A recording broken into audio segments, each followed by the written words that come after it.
قال النبي عليه الصلاة والسلام: فاتقوا النار ولو بشق تمرة، يعني لو بنصف تمرة أو أقل، اتق النار بهذا.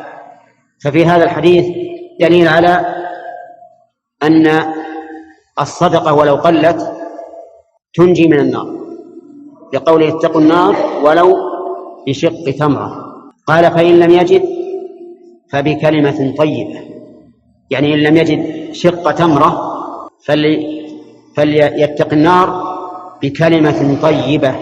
والكلمة الطيبة تشمل قراءة القرآن، فإن أطيب الكلمات القرآن الكريم، تشمل التسبيح والتهليل وكذلك الأمر بالمعروف والنهي عن المنكر، وتشمل تعليم العلم وتعلم العلم، وتشمل كذلك كل ما يتقرب به الإنسان إلى ربه من القول. يعني إذا لم تجد شق تمرة فإنك تتقي النار ولو بكلمة طيبة.